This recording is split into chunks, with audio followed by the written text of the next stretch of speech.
anymore. If you see me squinting during the show, I'm trying to see the highlights like the one we had from last night, which we should get into. Let's do it. We don't have to get weird. We're always weird here. Now, we're going to start this game with a real football shame. Des Bryant is about to play against the Dallas Cowboys. He's ready. It's the story of the night. They tap him on the shoulder to test him right before the game. He tests positive, and they pull him. He didn't play, and that's probably him tweeting. Right there. He had a lot to say. I'm going to go drink wine and cope. I'm going to walk away for the rest of the season. We'll get into it.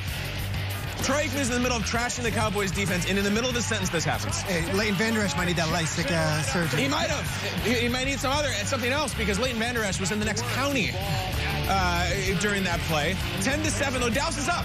Dallas came to play, and look out. Who's that, Miles Boykin? Yes, it is. A 38-yard touchdown. All right, and the Ravens do the thing where they dim the lights, and I always think something weird is going on, but that's what they do. Now, missed opportunities. You want to hear something weird going on? Greg Zuerlein missed 3 kicks. This is the pet's header falling off. Zuerlein, who's been to the Super Bowl, who's been around forever, you've heard of him, and that was after a really dumb penalty on Dallas that moved it back 5 yards. Oh.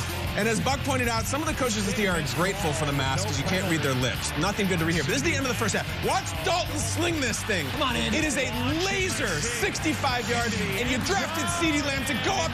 Let's replay this. Had a shot. Take me through. You had a shot. A shot? That was DeAndre Hopkins. He would have came down with it. Or maybe if it was Des Bryant, he would have come down. Who knows? We got to wash off Lamar's visor. At this point, that Dallas Hail Mary might have been the official end of their season. 17-10, third quarter, Lamar waiting. He's like, I think I'll just go to Hollywood primetime jet. Smallest guy in the field, drop it in the bucket. Lamar, a really beautiful pass. Brown, things to say afterwards. And then celebrating. The Ravens got it going last night after they scuffled a little bit, back and forth ugly early. In the second half, they rolled over on Dallas. They win 7-5. And a very costume-covered, safe, and extremely animated Lamar Jackson after the game. Reigning MVP. How'd it feel to be back on the field? Did the time off and time away, did you kind of make you want to be out there? I felt like I ain't play a whole, season. Like, I was like, I feel good to be back with my guys, even in practice, walking into the locker room and stuff like that. It's like, man, I couldn't wait to see y'all face. Like, it was like 2 weeks I didn't see those guys. So it was like, man, I can't wait to get out there and perform for those guys because I know how much, it means to us to win games. And we love to see he was the best player on the field last night. 4 more to go. The Ravens still in the hunt column in the AFC. They're a game back at the Colts and the Dolphins, Nate. Huge matchup, by the way, with their division rival, who we love, the 9-3 Browns, coming up next week. No doubt about it. It was good to see them back on the field. You could see that Lamar Jackson was excited to be back. He missed the game. He missed his boys. He missed being out there. Did they play a perfect game? No. Was it enough? It was efficient. And what I love about it, it wasn't Lamar Jackson throwing the ball 45 times. It was efficient. He threw the ball 17 times, 12 completions, 2 touchdowns, and he ran for 1. Like, that's the Lamar Jackson experience. That's what we want week in and week out. You don't have to wow us. You don't have to be the unanimous MVP of the league. You just have to control the game and not throw the ball away. And he struggled to do that this year. It was good to see them play efficiently. And like you said, Kay, they're back in the hunt. They are. And I know Peter has takes on the Cowboys, but first this about the Ravens.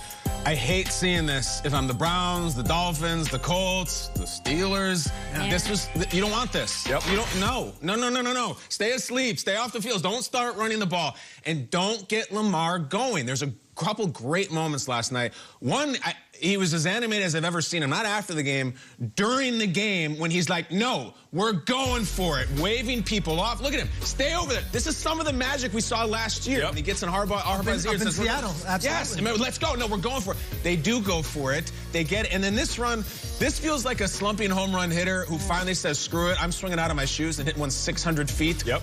An unbelievable thing. The lineman in the background, we got it. Guys, don't let the party start for Baltimore. They got a lot of work to do. But this is a scary thing, and I think there's been something missing. The last thing I'm going to say, as it pertains to our show, if you follow our show, you know how this goes. Let me show you what's been missing. This is a picture from last year's Ravens. Last year's Ravens on this show. All right, that's 3 different Baltimore Ravens who won the Angry Runs crown. That's Ingram. That's Project Pat Ricard, who's back in the field last night. That's Hayden Hurst, who's not even on the team anymore. They have not had a single submission this year all fall long. Never mind a winner. Okay. They haven't had a damn finalist. Not one, I see where you're going. One. See where you're going. It's ridiculous. That's not what the Ravens are all about. We used to run into Chad Steele, their PR guy, and he would come up to us and be like, all the guys in the locker room are fighting over the angry crown. Never mind the segment or the crown or anything. That was the mentality of the team. Yeah. And that was back last night. I don't like that if I'm the AFC. Oh, and especially if you're a team that doesn't want to defend the run, because they ran all over the Cowboys. Gus? 200-plus yards rushing. Lamar had the 55-yard run, but, like, Gus Edwards was great.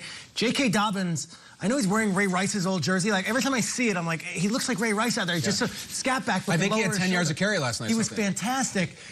And yet, I have to say, pump the brakes a little bit, because the Cowboys are the worst team in football. Yeah, okay. I mean, last night was atrocious. They're 32? That was the Jets are beating the Cowboys. Okay. And at one point, they bring out Zuerlein, and he misses a field goal, and you're like, all right, well, Greg Zuerlein, he can miss a field goal here and there. Yeah. He missed 3 field goals last night, and that's not Greg Zuerlein. That's not what the Cowboys are. They showed over the sidelines at one point, and there's like this masked man, and I'm like, I don't even recognize who that is. It was Mike Nolan, who I've known for 20 years coaching, but because of the mask, because of the hat, and I'm like, that's so symbolic of this Cowboys team. I don't even recognize this team. They went on prime time, and I'll tell you, Aikman spared no jabs at this team. Aikman goes in on the Cowboys. Aikman goes real in on the Cowboys, and it was all warranted. And that's their run defense. Guess who they're facing on Monday night in less than a week?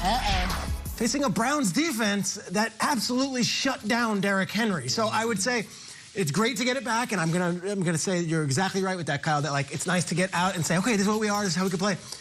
The Browns can stop the run. This is not something to do a celebration over. You got to really quickly look and say, 48 hours from now, we got to prepare for the Browns, because that's the biggest game of the season. Yeah, and the defense looked better, right? It didn't look great, but they had Brandon Williams back for the first time in 3 weeks. That was huge. He's the one who tipped the ball. I know Patrick Queen had the interception, but Brandon Williams has not been out there. He was out there and helped make that big play. They didn't have Matthew Judon out there, guys.